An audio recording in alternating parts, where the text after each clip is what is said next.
अष्टादश पुराणेषु व्यासस्य वचनद्वयं परोपकार पुण्याय पापाय परपीडनम। नमस्कार, तपाईं सम्पूर्ण मेरा आदरणीय दर्शक महानुभावहरू, कार्यक्रम प्रमेय संवादमा छौं। प्रमाण, तथ्य र युक्तिले सिद्ध गरिने विषय नै प्रमेय हो। कार्यक्रम प्रमेय संवादको आजको यो श्रृङ्खलाका लागि मेरो अतिथिको रूपमा ओमकार टेलिभिजनमा उपस्थित हुनुहुन्छ प्रसिद्ध भागवत कथाकार एवं धार्मिक सामाजिक अभियन्ता आचार्य राघव उपाध्याय। वहाँ राष्ट्रिय कथाभ्यास समिति नेपालका महासचिव हुनुहुन्छ। भागवत सेवा सङ्घ लगायतका विभिन्न धार्मिक सामाजिक सङ्घ संस्थामा पनि निरन्तर क्रियाशील हुनुहुन्छ। उनै पौराणिक वाङ्मयमा पुराण वाचनको क्षेत्रमा लब्ध प्रतिष्ठित व्यक्तित्व मेरा सखा आचार्य राघव उपाध्यायज्यू आजको मेरो अतिथिको रूपमा हुनुहुन्छ। म सर्वप्रथम उहाँलाई हार्दिक स्वागत गर्दछु। राघव उपाध्यायजी, यहाँलाई कार्यक्रम प्रमेय संवादमा धेरै धेरै स्वागत छ। धन्यवाद गुरुदेव र सम्पूर्ण श्रोता दर्शक महानुभावहरूलाई पनि मेरो हार्दिक नमन। यहाँसँग मलाई आज अलिकति अनौपचारिक रूपमै केही संवाद गर्न रहर लागिरहेछ। यहाँको दौडाहा एउटा यो क्षेत्रमा संलग्न हुनुको फाइदा भनौँ अथवा भ्रमणशील हुन पाइने नि, यहाँ कहिले सिराहा, कहिले चाहिँ यता सर्लाही, कहिले पूर्व, कहिले कथा, कहिले कथा, 1-2 महिनाकै अवधिमा पनि धेरैतिर भ्रमण हुने, यो विषयलाई कसरी लिनु भएको छ? अब यो कस्तो छ भनेदेखि यो पनि एउटा सौभाग्यको कुरा हो गुरुदेव हेरिसक्यो। किनभने अब मान्छेले घुम्नको लागि पनि धेरै खर्च गरिरहनु परिरहेको हुन्छ। हामीलाई चाहिँ यस्तो सौभाग्य भगवान्ले जुटाइदिनु भएको छ जो चाहिँ एक ठाउँबाट अर्को ठाउँ, अर्को ठाउँबाट अर्को ठाउँ पुगिरहन्छ। त्यो पनि कस्तो भने घुम्नको लागि जाने भन्ने त पछिल्लो कुरा हुन्छ, केही न केही कामको सन्दर्भ जुटिरहन्छ अनि त्यसरी हामी पुगिराखेका हुन्छौँ र केही न केही चिन्तन पनि हुन्छ त्यहाँ। जस्तो आज यहाँ केही समस्या परेको छ धार्मिक विषय, त्यहाँ केही समस्या होला धार्मिक विषय, अथवा फलाना ठाउँमा केही कुरा चलिरहेछ कि भनेर भन्ने विषय, यी सबै विषयलाई लिएर चाहिँ हामी प्रायः घुम्ने ओर्ने चलिरहन्छ। त्यो सन्दर्भ हो। हजुर, मैले किन यो सन्दर्भ जोडेको भने म यहाँसँग हाम्रो नियमित सम्पर्क हुँदा कहिले म यता आइपुगेँ भन्नुहुन्छ, फेरि केही दिनभित्र काठमाडौँ, त्यो रहिरहने हुनाले अनि खैर जे होस्, पुराण वाचकको रूपमा यहाँ हुनुहुन्छ। हजुर, एउटा भनिन्छ, एकजना विश्लेषकको मैले पढेको थिएँ, वेदव्यासजीले पुराण साहित्यको सृजनमा मोक्ष त छँदैछ, मोक्ष आध्यात्मिक लाभ त छँदैछ, यो भारतवर्षलाई, नेपाल भारत जस्ता आध्यात्मिक मुलुकलाई विश्वमा अस्तित्वमा लाने, त्यसको एउटा गौरव दिलाउने काम र समाज सुधार्ने दुईटा मुख्य उद्देश्य हो भन्ने एकजना विवेचकले धार्मिक दृष्टिभन्दा बाहिर रहेर गर्नुभएको थियो। यहाँ ती क्षेत्रमा क्रियाशील हुनुहुन्छ। पुराण वाचन मार्फत समाज सुध्रिने अथवा समाजलाई कुनै सकारात्मक कामको लागि गोलबद्ध गर्ने, एउटा सच्चरित्रवान समाज बनाउने, त्यसको एउटा लक्ष्य हो भनेदेखि यहाँले त्यसमा कतिको सफलता अथवा समाजले पुराणबाट कतिको ज्ञान लिइरहेको पाउनुहुन्छ? अब यो कस्तो हो भने हजुर सम्बन्धित विषयको विज्ञ हुनुहुन्छ, अब एउटा घनिष्ठता छ हजुर र मेरो बिचमा। हजुर पुराणका विज्ञ पनि हुनुहुन्छ। हामीले पढ्दा र हामीले पुराण वाचन गर्दा अनुभव गरेको कुरा के हो भने अघि हजुरले भन्नुभयो जस्तै साँच्चै भन्ने हो भने पुराण वाचन भागवत हामी विशेष गरेर पौराणिक क्षेत्रमा बढी प्रसिद्ध छ। अन्य ग्रन्थहरू पनि, जुनसुकै ग्रन्थको चिन्तन पनि यदि हामीले गरेर हेर्ने हो भनेदेखि त्यो केवल सामान्यतया ऐतिहासिक पक्ष यो भएको थियो, यस्तो भयो, यस पछाडि यो भयो, फलानु राक्षस मर्यो, फलानु बाँच्यो, यो कुराको चिन्तनको लागि मात्रै पुराण श्रवण गर्ने कदापि होइन। त्यसको एउटा ऐतिह्य पक्ष त छँदैछ। वास्तवमा मैले चाहिँ के देख्ने गरेको छु भनेदेखि भागवत अथवा अन्य जुनसुकै पुराणहरू, 18 पुराण, 18 उपपुराण, 18 औपपुराण पनि छन् भनेर हामी मान्दछौँ। चिन्तनका दृष्टिले के अरे इतिहास ग्रन्थहरू पनि हाम्रो लागि वैदिक इतिहास इत्यादि, महाभारत, रामायण जस्ता ग्रन्थहरू पनि जति रहेका छन्, यी सबै सुन्नुको मूलभूत उद्देश्य हजुरले भन्नुभयो जस्तै साँच्चै भन्ने हो भने जीवन कसरी जिउने भन्ने कुरा हो। र मेरो गुरुजी मलाई अध्ययन गराउँदा के पनि भन्नुहुन्थ्यो भने भागवत त किन सुन्नु रे भनेदेखि भागवत चाहिँ रामायण सुन्नु, भागवत र रामायणको तुलनात्मक विश्लेषणमा गुरुजी भन्नुहुन्थ्यो रामायण सुन्नु जीवन जिउनको लागि, कसरी जिउने सिक्नको लागि, भूमिकामा पुत्र राम जस्तो भएर त्यस्तै गरेर भाइ लक्ष्मण र भरत जस्तो भएर, पत्नी सीता जस्तो भएर, सेवक अथवा नेता हनुमान जस्तो भएर, त्यस्तै गरेर मित्र राम र सुग्रीव जस्तो भएर, त्यस्तै गरेर शत्रुता कुम्भकर्णको जस्तो शत्रुता भएर, जो शत्रुलाई पनि सम्मान गर्न जान्दछ होइन। त्यस्तै गरेर रावण पनि योग्य शत्रु हो नि, मूर्ख शत्रु होइन। त्यो जीवनका हरेक पाटोलाई बाँच्ने कला प्रदान गर्छ रामायणले, मर्ने कला प्रदान गर्दछ भागवतले। किन 7 दिनमा मर्नेवाला परीक्षित, उनले पनि अन्तिम समयमा आफ्नो राजपाट छोडे, एकान्तको चिन्तन गरे। ध्रुवजीको जीवन हेर्नु, 36,000 वर्षको आयु भएका व्यक्ति अन्तिममा राजपाट छोडेर जानुभयो। पृथ्वीराजाको चरित्र त्यही हामीलाई भन्दछ, प्रहलादजीको चरित्र त्यही भन्दछ, बलिराजाको चरित्र त्यही भन्दछ। सबै यावत जसले छोडेनन् तिनको छोडाइ चाहिँ कसरी भयो त? शिशुपाल जस्तो गरी छोड्नु पर्यो। इच्छा नहुँदा नहुँदै एकदम क्लेशका साथ शरीर छोडे। जसले आफू स्वतः छोडे उनको जीवनमा एउटा उत्साह थियो, एउटा शान्ति थियो। जसले जबरजस्ती छोड्नु पर्यो ती क्लेशका साथ छोडे। त यो सबै पक्षलाई, यो त मैले अलिकति आध्यात्मिक चिन्तनका कुरा गरेँ। आज व्यावहारिक जगतका कुरामा पनि हेर्ने हो भनेदेखि जुन चिन्तन पुराणले हामीलाई सरलीकृत गरेर हामी विद्यालय जान्छौँ होइन। विद्यालय जाँदा के हुन्छ भने पहिलो दिन विद्यार्थीलाई पढ्न पठाइयो भनेदेखि विद्यार्थीले क ख पढ्न थाल्छ। शिक्षकले पढाउनुहुन्छ, बाबु यो चाहिँ क पुरी क हो भनेर पढाउनुहुन्छ। तपाईँ हामी सोचौँ न, क भनेको क पुरी मात्रै हो त? होइन नि। त कबाट त अहिले हामीले चिन्तन गऱ्यौँ भने अहिले नै हामीले बोल्दा कतिवटा कको उच्चारण गऱ्यौँ। त क भनेको कपुरी मात्रै होइन त। त्यस्तै गरेर पौराणिक आख्यानले ज्ञानलाई कथानक रूपमा यसरी प्रस्तुत गर्दछ जो चाहिँ तपाईँ हाम्रो लागि एकदम सजिलो कुरा हुन्छ क्या।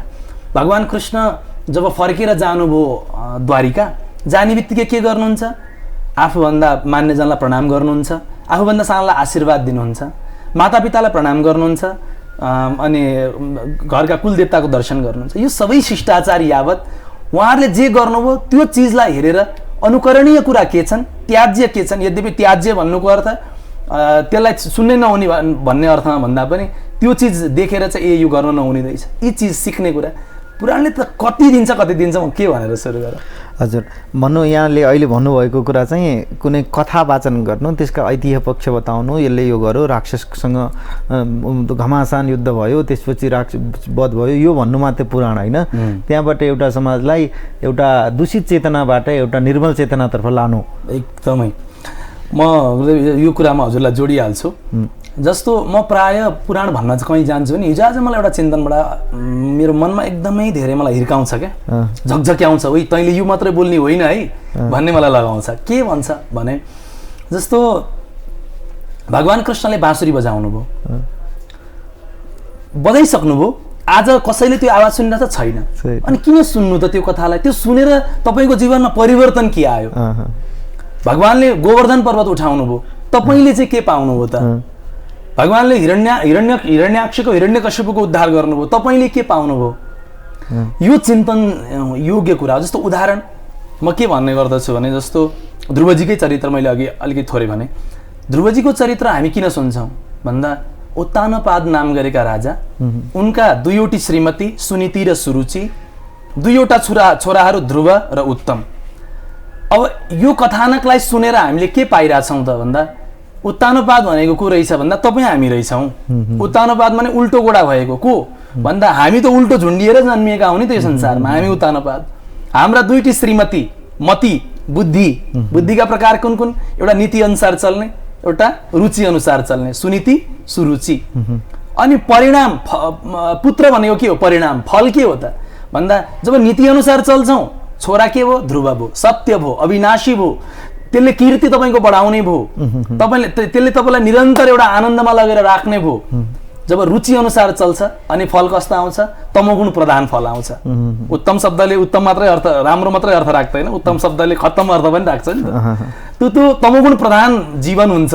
त्यसले तपाईँलाई अन्तिममा गएर के भयो भन्दा उनीहरूलाई यक्षहरूले मारिदिए, अर्थात् त्यो चाँडै नै त्यसको शरीर छुट्नुको अर्थ त्यसको परिणाम क्षणिक राम्रो देखिए पनि त्यसले तपाईँलाई आखिरमा दुःख दियो। रुचिको कसरी प्राण जानु पर्यो, त्यो सबै कुराहरूलाई हो। यो एक कथानकका एक चरित्र, एक कार्य सबै चिन्तन गरेर हेर्ने हो भने हरेक पुराणका हरेक प्रसङ्गले हाम्रो जीवनमा एउटा छुट्टै शिक्षा राखेका हुन्छन् नि। हजुर, तर यहाँले अहिले व्याख्यान गर्नुभयो जस्तो यो आध्यात्मिक पक्षको त्यसरी सुरुचि सुनीति यो जुन अहिले विवेचन गर्नुभयो यो प्रकारको बुझाइ त व्यक्तिमा पुगेको हुँदैन। उसले कथानक जान्दछ, गाना बजाना नाच्न जान्दछ, प्रसाद खान्छ गएर र आरतीमा सम्बलित हुन्छ। यो प्रकारको ज्ञान चाहिँ फेरि श्रोतृवृन्दमा पुग्न सकिरहेको कम पाइन्छ नि, के भन्नुहुन्छ? यस्तो यो वास्तवमा हजुरले यो सोध्नु भएको कुरा जो दर्शकले यो टेलिभिजनलाई हेरिरहनु भएको छ, म उहाँहरूलाई पनि अनुरोध गर्छु, पुराणको जुन यस्तो भयो उस्तो भयो भनेर जान्ने जुन पक्ष छ त्यो एउटा पाटो नजान्नु भन्दा जान्नु धेरै गुणा राम्रो। किनभनेदेखि कमसेकम आफ्नोपनसँग ऊ जोडिएर त रहन्छ नि, यति जानिरहँदा आफ्नोपनसँग जोडिन्छ, यो एउटा एकदमै सकारात्मक पक्ष हो। तर के हो भने सुन्नुको उद्देश्य चाहिँ के हो त? केवल समय मात्रै बिताएको हो त? के खर्च हामीसँग धेरै भएर पैसा खर्च गर्ने मेलो मात्रै खोजेको त होइन। हाम्रा पूर्वजहरू त कति उदार हुनुहुन्छ भने आज जातीयताका कुरामा, आज चाहिँ यो फलानु व्यक्तिले मात्रै पढ्नुपर्ने भन्ने कुरामा लगेर हाम्रा ग्रन्थहरूलाई लगेर जोडिन्छ। त्यस्तो होइन भाइ। तिमीले जसले अध्ययन गर्ने मौका पाए, उनले पढे, तर उनको मात्रै कल्याण हुनुपर्छ भन्ने शास्त्रीय चिन्तन हुनै सक्दैन। अब के गर्ने? हाम्रा ऋषिहरूले एउटा व्यवस्था मिलाउनु भयो के भने तिमीले पढेको कुरालाई अरूलाई गएर सुनाऊ। फेरि अर्को एउटा विचित्र कुरा म हजुरलाई भनौँ, जस्तो अब यहाँ त यो कुरालाई अझै विशेष जान्नुहुन्छ, मलाई थाहा छ, हाम्रा श्रोताहरूले पनि जान्नुहोस्। जस्तो अब भनौँ न, भागवतको उच्चारणको कुरा गरौँ, जन्माद्यस्य यतोऽन्वयादितर्थश्चार्थेष्वभिज्ञ सुराट। किन जबाटै सुरु भयो होइन? जन्मादेश्य यसको पहिलो शब्द किन बन्न पुग्यो? अनि त्यसपछि ततो जय मुदिरयेत किन भनियो? जयको उच्चारण गरेर पुराणहरूको सुरुवात गर्नु भनियो। भागवतलाई पनि जयसँग लगेर जोडियो, महाभारतलाई जय ग्रन्थ भनिन्थ्यो। किन त? त यो सबै पक्षले के उजागर गर्दछ भने वृक्षमा हेर्नुहोस्, हामी एउटा के अरे श्लोक खुब भन्छौँ, अहिले पनि हामी कहाँ चिन्तन हुने परम्परा छ यो श्लोकको। के अरे अयोग्य पुरुषो नास्ति योजकस्तत्र दुर्लभ। होइन, संसारमा अयोग्य भन्ने चिज हुँदैन कोही पनि, त्यसलाई योजक चाहिँ त्यसलाई जोडिदिने वाला, योग्य बनाएर प्रस्तुत गरिदिने वाला व्यक्तिको खाँचो छ। मन्त्र त्यस्तो कुनै त्यस्तो अक्षर छैन जो चाहिँ मन्त्र नहोस्, त्यस्तो कुनै वनस्पति छैन जो औषधि नहोस्। अब त्यसलाई मिलाएर कसले दिन्छ त? कहिलेकाहीँ त्यही वनस्पति खाएर मान्छे ठिक पनि हुन्छन्, कहिलेकाहीँ त्यही वनस्पतिको गलत दुरुपयोग हो भने मान्छे बिरामी पनि हुन्छन्। त अक्षरको संयोजन, मेरो विश्वास के हो भने पौराणिक आख्यानहरूमा अक्षरको संयोजन, पाठको संयोजन यस्तो छ जसले हाम्रा इहलोक र परलोकको जुन कुरा हामी गर्छौँ पाठको लागि, पाठ चाहिँ पितृहरूको उद्धारको लागि, यो औषधिको रूप हो। त्यसले कल्याण गर्छ नै गर्छ, नबुझी सुन्दा पनि कल्याण गर्छ। तर मैले अहिले ठ्याक्क हजुरको कुरालाई यार जोडेँ। अब बुझेर यदि हामीले त्यो पालन गर्न सक्ने भयौँ भनेदेखि त व्यावहारिक जीवनमा पनि त्यसको धेरै ठुलो सकारात्मक परिवर्तन हामी लिएर आउन सक्छौँ नि त। त्यस्ता त कयौँ उदाहरण आज पनि हामी देख्न सकिरहेका हुन्छौँ। समाजले कतिपय व्यक्ति यस्ता हुनुहुन्छ अभक्ष्यलाई खाने, कोही एकजना सज्जन हुनुहुन्थ्यो, कति पिउनु भयो रे भनेर भन्ने कुरा उहाँलाई थाहा भएन रे, बाटोमा जहाँसुकै लडेर हिँड्थेँ म, तर अब यो पुराण सुनेदेखि मैले छोडेँ भनेर भन्नुभएको 17-18 वर्ष भयो र त्यो उहाँको जीवनमा वास्तवमै त्यो परिवर्तन छ। यस्तो परिवर्तन भयो परिवर्तन त। हजुर हजुर। मेरा आदरणीय दर्शक महानुभावहरू, आज कार्यक्रम प्रमेय संवादमा राष्ट्रिय कथा व्यास समिति नेपालका महासचिव एवं समाजका कुशल पौराणिक व्याख्याता आचार्य राघव उपाध्यायजीसँग म प्रमेय संवाद गर्दैछु। म संवादलाई अगाडि बढाउँछु। यहाँले जुन कुरा भन्दै हुनुहुन्छ, मलाई लाग्छ कि अब व्याख्यानमा पनि जो विविधता छ नि, व्याख्यानभित्र पनि रसगत विविधता हुने, माधुर्यमा विविधता हुने त ठिक छ, तर व्यक्ति व्यक्तिको बुझाइ, त्यसलाई प्रस्तुतिकरण, अनि एक खालको यो चिजलाई चाहिँ एउटा व्यवसाय जस्तो बनाइने, कुनै उद्देश्यको लागि, यो गर्नको लागि, त्यो गर्नको लागि भन्ने, अनि त्यो भागवत पारायण गर्ने अवधि पुरै नगर्ने, मौन भनिदिने, अथवा पछि वाचन गर्नेले पनि त्यो आय आर्जनमा त्यो दाताहरूको नाम उच्चारण गर्ने, यो त्योमा मात्रै बढी केन्द्रित भइरहेको र त्यसका वास्तविक विधिगत पक्षहरू छलिएको एउटा नरमाइलो वास्तविकता छ। के बताउनुहुन्छ? यो दुर्भाग्य हो साँच्चै भन्नुपर्दा। आज भागवतका प्रवचनहरू, सप्ताहहरू, शिवपुराणका प्रवचनहरू, देवी भागवतका प्रवचनहरू हामीले हेर्ने हो भने अर्थोपार्जनको दृष्टिले गरिएको छ, यसलाई पूर्ण रूपले नकार्न सकिँदैन अहिलेको समाजमा, किनकि समय सापेक्षता पनि भन्ने केही चिज हुन्छ। अब जुन प्राचीन समयमा हाम्रा बुवाहरूले जसरी गर्नुभयो त्यस्तै हुनुपर्छ भन्न लाग्यो भने अहिलेको समय सुहाउँदो नहुने बित्तिकै त्यो समाजबाट विस्थापित हुन थाल्छ।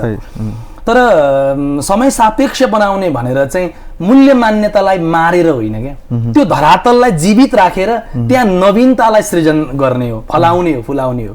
भन्नुको आशय के हो भने पुराण केका लागि हामीले यदि साँच्चै नै चिन्तन गर्ने हो भनेदेखि के को लागि त? ए मानवा पाप कृतस्तु सर्वदा सदा दुराचार रता विमार्गगा क्रोधाग्नि दग्धा कुटिलांश्च कामिन सप्ताह यज्ञेन कलौ पुनन्तिते। हैन, हाम्रा पुराणहरू किन अहिलेका लागि अलि महत्त्वपूर्ण छन् भन्ने मलाई एउटा चिन्तन किन लाग्छ भने हाम्रो मूल आधार वेद नै हो, त्यसमा कुनै विमत्ति नै छैन कसैको पनि। तर वैदिक ज्ञानलाई हामीले कसरी बुझ्ने त? त्यो चिज त जुन सूत्रात्मक व्याख्या छ, दर्शनको चिन्तन यदि हामीले गर्ने हो भने चतुश्लोकी भागवतको चिन्तन हजुर हामी बसेर कहिलेकाहीँ चिन्तन गर्छौँ। चतुश्लोकी भागवतको चिन्तन जुन ढङ्गले हामीले पढेका छौँ त्यो समाजलाई सजिलैसँग बुझाउन थालियो भने समाजले बुझ्छ त भनिन्छ त। अब यसलाई कथानक रूपमा प्रस्तुत गरिएको न हो, ज्ञानलाई कथाको शैलीमा रोचक बनाएर प्रस्तुत गरिएको पुराणको भाषा नै त्यही हो। त्यही हुनाले अब त्यसको मूल्य मान्यतामा कीर्तन आउनु, सङ्गीत आउनु यो अन्यथा होइन, राम्रो कुरा हो। तर ज्ञानको पक्षलाई पूर्णतया विस्थापित गरेर यदि केवल सङ्गीत आयो, केवल रमाइलो पक्ष मात्रै आयो, त्यो त दुर्भाग्य नै हुन जान्छ। त्यही हुनाले गुरुमुख त अध्ययन गर्नुभएका व्यक्तिहरूले यो कुरालाई विचार गर्न सक्नुहुन्छ। अब हिजो आज हुन त कसैलाई लान्छन लगाउनु भन्दा अगाडि आफूलाई हेर्नुपर्छ। तर कस्तो छ भने हामी जो सुन्नेवाला व्यक्ति छौँ त्यो पनि एकदम हल्का टिप्पणी गर्न थालेका छौँ। नेपाली समाजमा एउटा बडो दुर्भाग्य छ क्या, म हजुरलाई भन्छु यो कुरा। नेपाली राजनीतिका लागि पनि उत्तिकै विज्ञ मानिन्छन्, आफै चिया पसलमा बस्नेहरूले पनि त्यतिकै गफ गर्छन्, हल्का टिप्पणी। धर्मका व्याख्यानमा पनि त्यतिकै हल्का टिप्पणी गर्ने, चिया पसलमा बसेर यही त हो नि धर्म भनेर आफ्नो मनगढन्ते कुरा गर्ने बानी छ। यो बाबा, हामीले हाम्रा पूर्वजहरूले जो चिन्तन गरेर जीवन त्यसैमा समर्पित गरेर कति सिद्धान्तहरू तयार गर्नुभएको छ, त्यो एउटा दर्शनलाई जीवनमा राम्रोसँग बुझियो भने त्यो जिन्दगी पार लाग्यो। दर्शनमा प्रवेशै नगरी, ग्रन्थमा प्रवेशै नगरी अनि हामीले के बुझेका हुन्छौँ र यसरी हल्का टिप्पणी गर्नु, त श्रोताहरू पनि सचेत हुन आवश्यक छ र वक्ताहरू पनि यो विषयमा, वक्ताहरूका पनि हाम्रो कमजोरी, म त अरूलाई पनि भन्दिनँ मेरो कमजोरी हो, म अरूलाई किन लान्छन् लाउनु, मैले गर्दाखेरि कुरा बिग्रिरहेछ। श्रोताले मैले अर्को एउटा कुरा अनुभव गरेको, म एउटा यो पनि भन्छु हजुरलाई, कहीँ जाँदाखेरि रमाइलै भएन नि त भनेर भन्ने कुराहरू सुनिन्छ। हो, रमाइलो भएन, नहुन सक्छ। तर के हो भने एक दिन त्यो भन्ने श्रोताले, 2 दिन त्यो भन्ने श्रोताले, तेस्रो दिनबाट तपाईँले जे सुनाइरहनु भएको छ त्यो कुरालाई राम्रोसँग सुन्न थाल्छ। तपाईँले बनाउने एउटा कक्षा कोठामा गएको विद्यार्थीले के पढ्न खोज्छ, त्यसलाई कसरी पढाउने भन्ने कुरा शिक्षकले जसरी विचार गरेर पढाउँदछ, रमाइलोको साथमा पनि उसले ज्ञान दिएर विद्यार्थीलाई उत्तीर्ण गराइरहेको हुन्छ, त्यो पक्ष त पुराना पनि याद गर्न सकिन्छ नि त। त हाम्रो मर्यादा के हो भन्ने कुरा भने हामीले पौराणिक पक्षलाई, ज्ञानको पक्षलाई सुदृढ राख्नु पर्यो, त्यसमा रोचकताका लागि मात्रै यो कुरा हुन् भनेर बिर्सिनु भएन। जबकि पुराण चाहिँ बहाना हो, बाँकी रमाइलो गर्ने मात्रै हाम्रो काम हो भनेर चिन्तन हुँदा चाहिँ यसले सबै कुरा बिगारिदिन्छ। हजुर, भन्नुको मतलब शास्त्रहरू हाउगुजी होइनन् जोसँग डराउनु पर्ने, भयभीत हुनुपर्ने। शास्त्र हाम्रै जीवनलाई व्यवस्थित गर्नको लागि बनेका हुन्, यो अर्थमा बुझ्न सकिन्छ। एकदमै। हेर्छु, म त अझै हजुरलाई अलिकति थोरै आधुनिकीकरण गरेर भन्छु ल एउटा कुरा।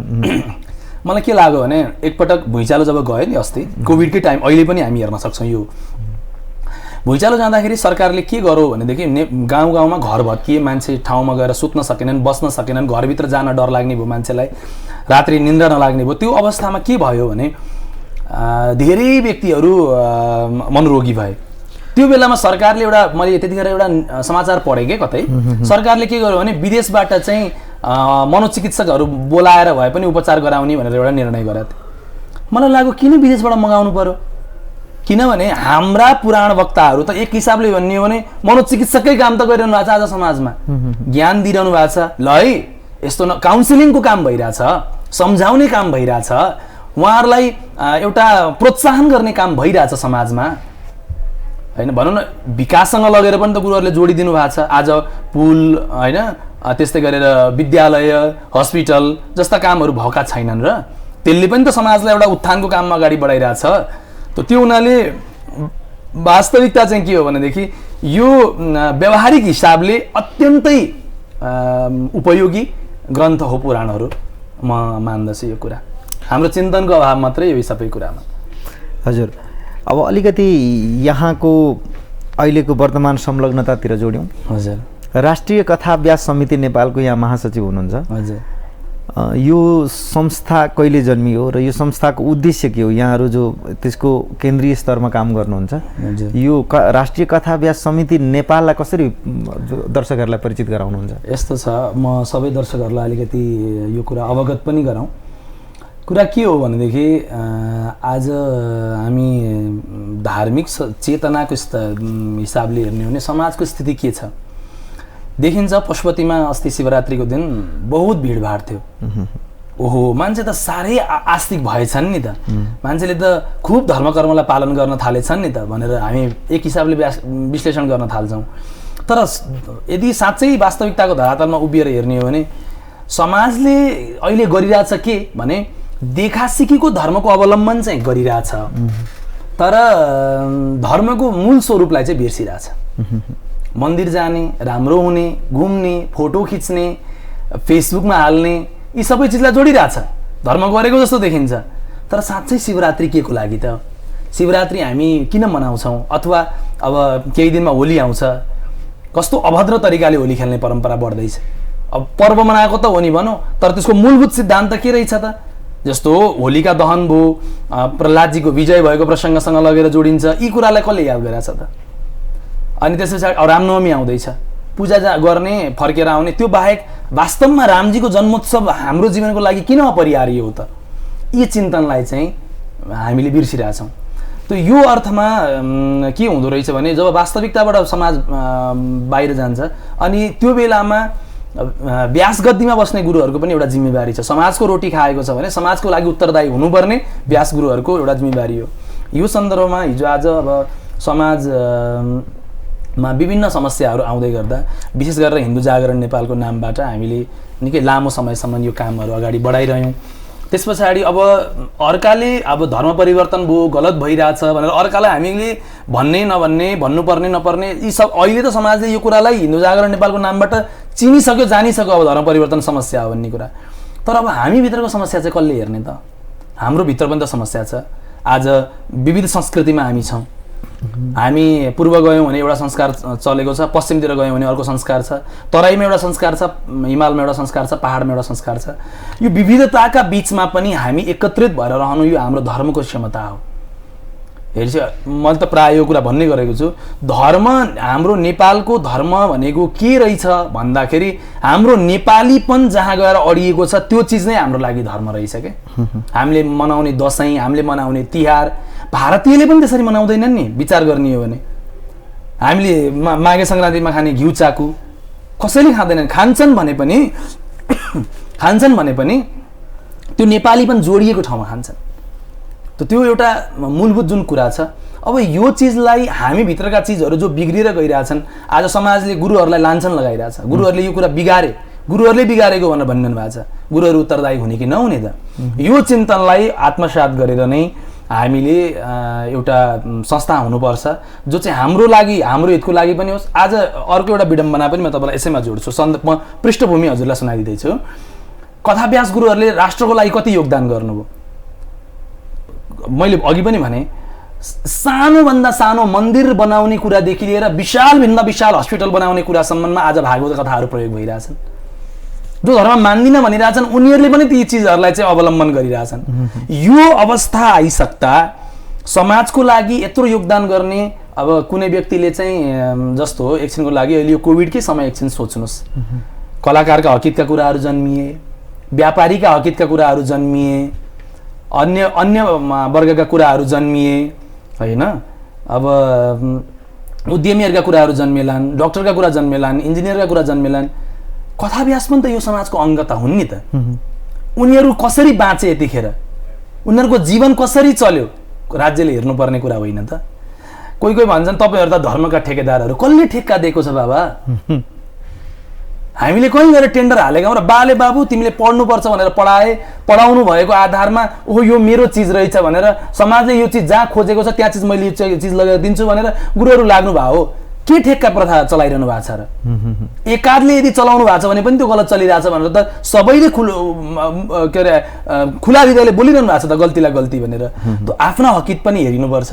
अर्को कुरा हामीभित्रका चिजहरू पनि सुधारिनुपर्छ। हामीले पनि केही गल्ती गर्दैछौँ समाजका लागि, हामी उत्तरदायी हुनुपर्छ भन्ने चिन्तनका साथ यो कुरालाई मनन गरेर नै अब। अनि अर्को कुरा धार्मिक विषयमा जसले जे मन लाग्यो पनि त्यही बोल्ने त्यो पनि हुनु हुँदैन।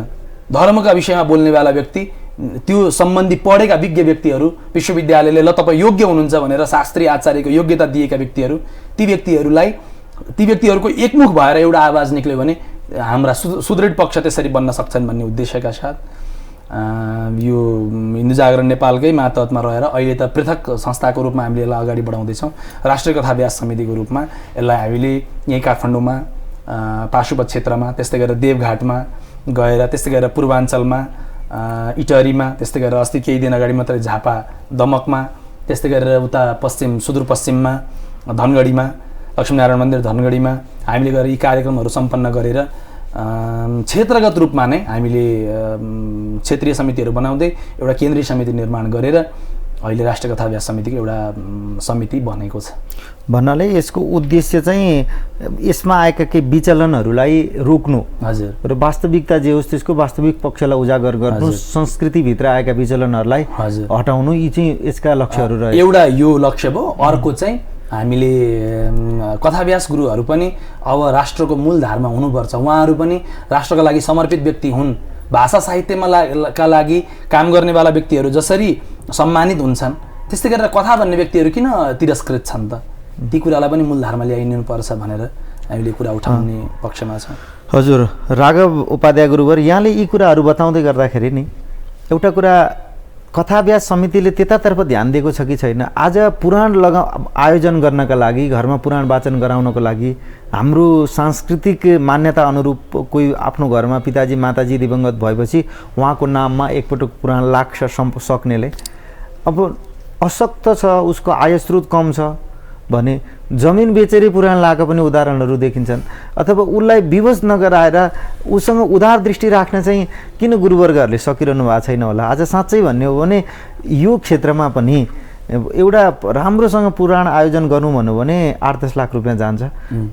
त्योभन्दा थोरै स्रोत भएको व्यक्तिले चाहिँ आफ्नै घरमा पुराणको आयोजन गर्छु भन्यो भने त्यसका लागि कथा व्यास समितिले ध्यान केही दिएको छ कि छैन?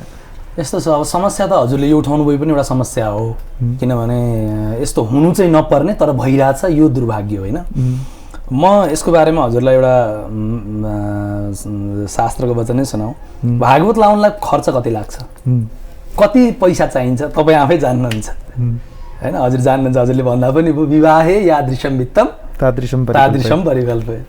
त अब हेर्ने हो भनेदेखि एउटा विवाह गर्न जति पैसा लाग्छ त्यति चाहिँ छुट्याउनु भनिएको छ। कति लाग्ने रहेछ भनेर भन्दा अब तपाईँले विवाह गर्दाखेरि कति खर्च गर्ने? हिजो आज त यो आधुनिक विवाहको नाममा चाहिँ 300-400मा पनि बिहे सम्पन्न भयो भनेर भन्ने पनि घटना छन्। अनि त्यसपछि अब खर्चै नगरिकन मात्र पनि बिहे गरिरहेका उदाहरणहरू देखिन्छन्। अब त्यसो भन्दैमा फेरि सम्पन्न भएका व्यक्तिहरूको विवाह हेर्ने हो भने करोडौँमा पनि गरिरहेछन्।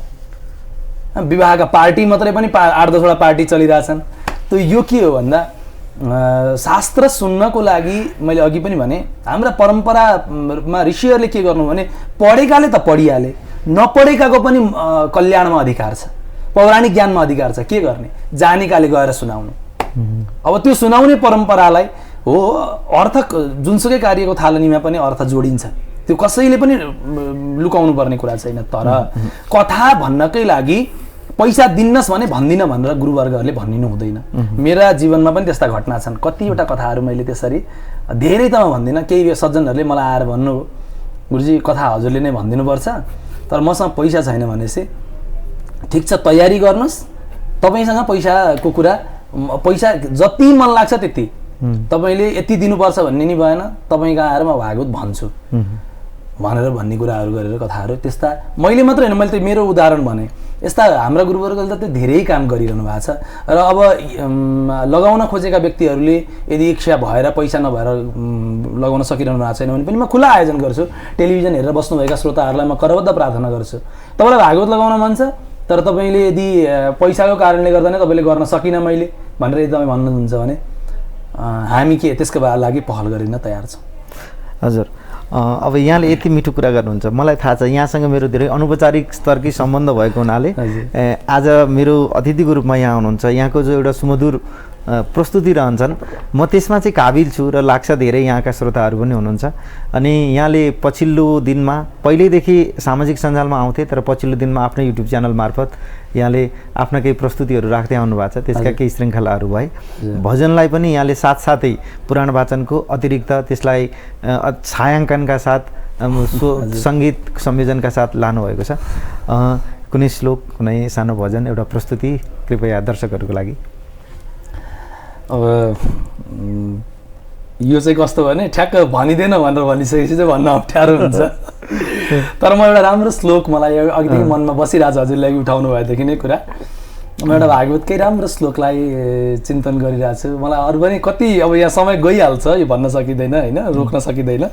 तर अघि हजुरले सोधिरहनु हुँदाखेरि मलाई कता कता मार्कण्डेय पुराणमा रहेको मदाला सागर चरित्र पनि मेरो मनमा एकदम बसिरहेको थियो। अनि अब अहिले अर्को एउटा श्लोक मलाई भागवतबाटै पनि स्मरणमा आइरहेको छ। म त्यो श्लोक हजुर यहाँ दर्शकहरूलाई हजुरलाई त्यसको अर्थसहित म हजुरलाई निवेदन गर्छु। कस्तो मार्मिक छ, पुराणका भाषा कस्तो गजब छ, म त्यो हजुरलाई चिन्तन गर्छु। अनि सक्यो भने एउटा छोटो कीर्तन।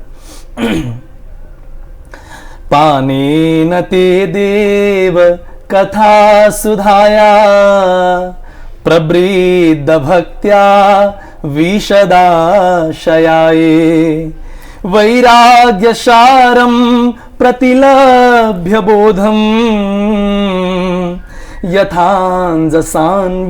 यथाञ्जसान्वीरकुण्ठ धिष्ण्यम्। तृतीय स्कन्द श्रीमद् भागवतमा भन्नुभएको छ। हेर्नुहोस्, यो मिठो त यो श्लोक छ नै छ, त्यसमा पनि वास्तविकता के हो भने यो श्लोकले भन्छ के भगवानको कथा सुन्नु किन, यो उद्देश्य अघि हाम्रो जुन चल्यो नि, यो उद्देश्य ठ्याक्कै म त भन्ने गर्छु श्रोताहरूलाई, तपाईँ भागवत सुनिरहनु भएको छ, तपाईँ शिवपुराण सुनिरहनु भएको छ, तपाईँ कुनै ग्रन्थ सुनिरहनु भएको छ, किन सुनिरहनु भएको छ सुन्नुहोस्। यसको रहस्य के हो होइन, भक्ति हुन्छ, भजन हुन्छ, त्यसको क्रम छ, एउटा क्रम यहाँनिर यो देवताहरूले भन्नुभएको छ। मायालाई जित्नको लागि जित्न नसकेर देवताहरू भगवानलाई के भन्नुहुन्छ, हे देव ते कथा सुधाया पानेन प्रवृद्ध भक्त्या विशद आशया। हे भगवान, हजुरको कथालाई म सुन्छु, सुनेर मैले के पाउँछु त, प्रवृद्ध भक्त्या, मेरो हृदयमा भक्ति बढ्छ। अनि विशद आशया, त्यसले मलाई के गर्छ भन्दा मेरो छातीलाई विशाल बनाउँछ क्या, हृदयलाई विशाल बनाउँछ। भन्नुको अर्थ छोटो चित्त जो छ नि तपाईँ हाम्रो, त्यो छोटो चित्त यति मैले सङ्ग्रह गर्नुपर्छ, त मैले नै पाउनुपर्छ, त मेरो हकको कुरा हो, त्यसले खोसेर लिएर जाला, त्यसले सुख पाइहाल्ला कि मैले सुख पाउनुपर्छ नि है भन्ने यो चिन्तन चाहिँ यो छोटो चित्त हो। यो चिन्तनबाट ठिक विपरीत तपाईँले कथा सुन्ने बित्तिकै पाउने भक्ति हो। तपाईँको हृदयमा भक्ति जागृत भयो कि भएन भनेर जाँच्नु छ भने अरूलाई नसोध्नुहोस्, गुरुलाई पनि सोध्नु परेन, आफैलाई सोध्नुहोस् तपाईँको हृदयमा अरूको लागि कस्तो भावना छ। तपाईँको चित्तमा छोटोपन छ भने तपाईँको हृदयमा भक्ति छैन, तपाईँलाई कथाले असर गरेन। तर यदि तपाईँ अरूको दुःखलाई देखेर तपाईँको मन पग्लिन्छ, कस्तो राम्रो भन्नुहुन्छ। एउटा श्लोक छ, पूज्यबा ज्योति प्रसाद गौतमज्यूले कैप्रसाद गौतमज्यूको स्तुतिमा भन्नुभएको छ, देखेर जीवहरूको दुःख कष्ट उग्र मन्दाकिनी सदृश अश्रु गिराई सर। होइन, अरूको दुःखलाई देखेर तपाईँको हृदय जल्छ कि जल्दैन, अरूको दुःखलाई कम गरिदिउँ भन्ने यो भावना तपाईँको मनमा हुन्छ कि हुँदैन। त यो चिन्तनका साथमा विशद आशय।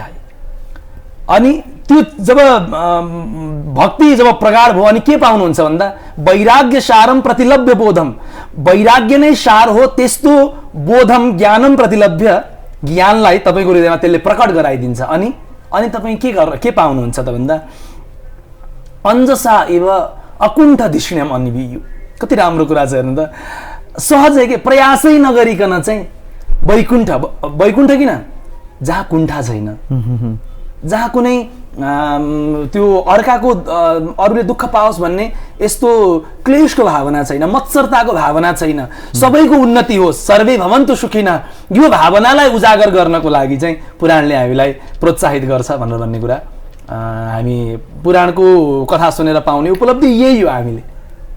हजुर यहाँसँग अलिकति अगाडि हामी एउटा सानो बैठक जस्तो गरेका थियौँ हामीहरूले राष्ट्र हिन्दू जागरण नेपालको कार्यालयमा रामकृष्ण गुरुवर हाम्रो यदुरु नन्दन गुरुहरूको साथमा त्यहाँ गोरक्षाको चर्चा पनि उठेको थियो र गत वर्ष यहाँ पनि आयोजक समितिभित्रै रहेर हामीहरूले गरेका थियौँ।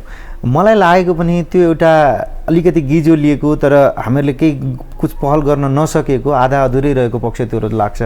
यहाँले जो राष्ट्रिय कथाभ्यास समितिको नेतृत्व स्तरमा आफूले रहेर काम गर्दै हुनुहुन्छ, यदि सबै वाचकहरू जोडिने हो भने त हाम्रो समाज गाउँठाउँ त्यही हो, त्यो गोरक्षाको चिजलाई पनि त त्यहाँबाट जोड्न सकिन्थ्यो होला। त्यो विचलित भइरहेका गाई अथवा गोवध चोरी पैठारी यो जति पनि हामीले समस्याको रूपमा ल्याएका छौँ त्यसमा चाहिँ आफ्नो यहाँहरूको समितिमा अथवा आफ्नो वाचनका स्तरमा त्यो गोरक्षाको प्रकल्पमा चाहिँ के बताउन चाहनुहुन्छ? यस्तो छ, यो समस्याका बारेमा सबैलाई थाहा छ, बोल्नु पर्दा सबै बोल्न सक्नुहुन्छ, तर त्यही हो हामीमा कमजोरी भनेकै हामी एक हुन सकिरहेको छैनौँ। कसैका मत कसैसँग नमिल्ने, कसैका केही सिद्धान्त नमिल्ने, यो समस्याले गर्दा हामी सबै कुरामा पछि छौँ।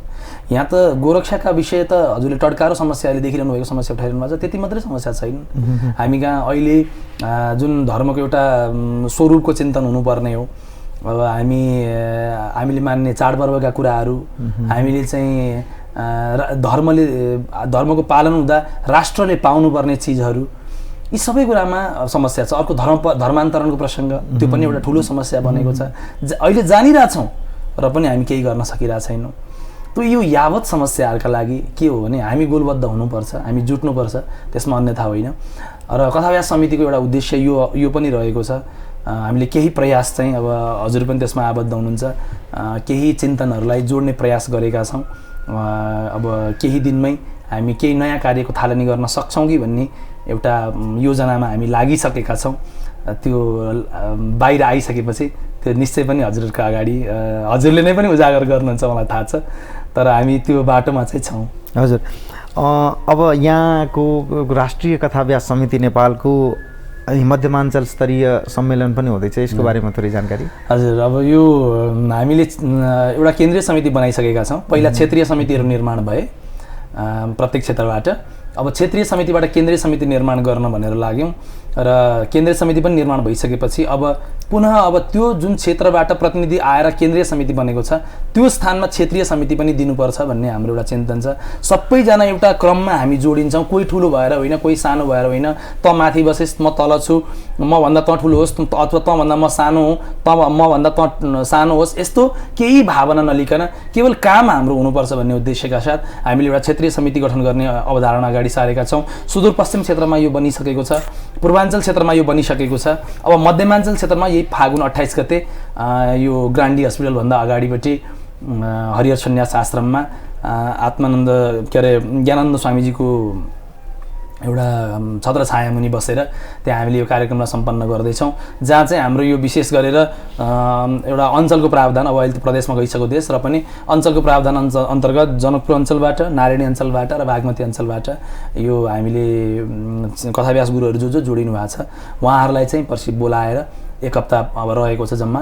यो कार्यक्रम चाहिँ आगामी शनिबार जो रहेको छ फागुन 28 गते हामी त्यहाँ सम्पन्न गर्दैछौँ। र म आह्वान गर्छु जो गुरुवर्गहरूले यो कार्यक्रमलाई हेरिरहनु भएको छ उहाँहरू सबैजना कृपया त्यो कार्यक्रममा लगभग 10 बजेको आसपास सबैजना जुटिदिनुहोस्। हामी एक दिनको कार्यक्रम बहुत भव्य ढङ्गले सम्पन्न गर्छौँ। हाम्रो बारेमा कसैले बोल्दैन हजुर, अब हामीले आफ्नो बारेमा आफै बोल्न थाल्नुपर्छ, आफैले आफैलाई मूलधारमा ल्याउनुपर्छ। हामी एकजुट भयौँ भनेदेखि हामी राष्ट्रको लागि ठुलो शक्ति बन्न सक्छौँ। हामी त कथाभ्यास गुरुहरू भनेका त ज्ञानका मूर्ति हुनुहुन्छ, ज्ञान एकत्रित भयो भनेदेखि त्यसले जगतको सर्वोपरि कल्याण गर्दैन भन्नै परेन। अनि म आह्वान गर्दछु सबैलाई। हजुर, यहाँहरूले जुन लक्ष्य बनाउनु भएको छ त्यो अनुसारको लक्ष्य हासिल भइरहेछ अथवा मैले साथसाथै जोडेर म कथाभ्यास समितिलाई चिन्दिनँ तर म कथाभ्यास चाहिँ हुँ, म पुराण वाचन गर्छु भन्ने अथवा यहाँहरूको त्यो सङ्गठनभित्र त्यो छत्रभित्र चाहिँ नजोडिने अथवा अलिकति त्योभन्दा अलग किताबाट आफ्नो गतिविधिहरू सञ्चालन गर्ने यस्तो खालको पाउनु भएको छ कि छैन? होइन, अब यो हेर्नुहोस्, यो त के हो भने संसारमा सबै व्यक्ति मै जस्तो होस् भनेर कल्पना गर्नु त त्यो त असम्भव कुरा हो। तर धेरै हदसम्म समेटिनु हुँदा पनि यो एउटा सफलता नै हो भनेर मान्नुपर्छ। धेरै सज्जनहरू जोडिनु भएको छ, धेरै गुरुवर्गहरूलाई थाहा छ अहिले हामी समस्यामा परेका छौँ, होला केही शैली र प्रारूपका कुराहरूमा मतभेद हुन सक्छन्, तर कथाव्यास गुरुहरू हामी जुट्नुपर्छ, हामीले हाम्रो बारेमा आफ्नो आवाज उठाउनुपर्छ भनेर भन्ने कुरामा त सबै गुरुवर्गहरूको एकनासको मान्यता छ। त्यस्तो विमति नै भएको भन्ने चाहिँ कुरा छैन। यो प्रश्न कहाँनिर किन कुतकुती लाग्यो मलाई भने शुक्रास्तको बेला यो यो अन्ध शुक्रको समयमा अथवा त्यसलाई मुहुर्त नमिल्ने समयमा पनि गरिरहेको यस्ता खालको गतिविधि पाइन्छ। त्यसलाई यहाँहरूको मैले केही अगाडिको जुन हेरेको थिएँ सञ्जालमा त्यो रोक्ने त्यस्ता खालका कुराहरू रोक्ने यहाँहरूको एउटा पहल छ त्यसमा। तर त्यो म त्यसलाई टेर्दिनँ, म मेरो ढङ्गले लान्छु भन्ने पनि त एक खालको धार छ। त्यो यो अन्ध शुक्रमा गर्ने अथवा मुहुर्त नमिलेको शास्त्र निषिद्ध समयमा पनि गर्ने जुन परम्परा छ, उहाँहरूले आफ्नो आफ्नै केही प्रमाणहरू दिनुहुन्छ? यस्तो हो, प्रमाण त केही पनि छैन। शास्त्रीय हाम्रो लागि हेर्नुहोस्, शास्त्र सर्वोपरि हो, त्यस पछाडि लोकाचार कुलाचारहरूका कुरा हुन्। यदि लोकाचार कुलाचार शास्त्र विपरीत छ भने ती कुरा पनि हामीले क्रमशः त्यसलाई चाहिँ बन्द गर्नुपर्छ भन्ने नै हाम्रो वास्तविक, हामी वैदिक धर्मावलम्बी वैदिक सनातन धर्मावलम्बी हौँ भने कुरा त्यही नै, हाम्रो सबैको कुरा त्यही नै हुन्छ। अब कुरा के हुन्छ यसमा भने कसैले गरिरहनु भएको छ हो, अहिले पनि चलिरहेछ, विरोधको लागि मात्रै विरोध होइन नि त यो कुरा। कसैले कार्यक्रम गरिरहेछ भनेर उहाँसँग शत्रुता के छ र? उहाँको विरोध गर्नुपर्ने औचित्य के छ र?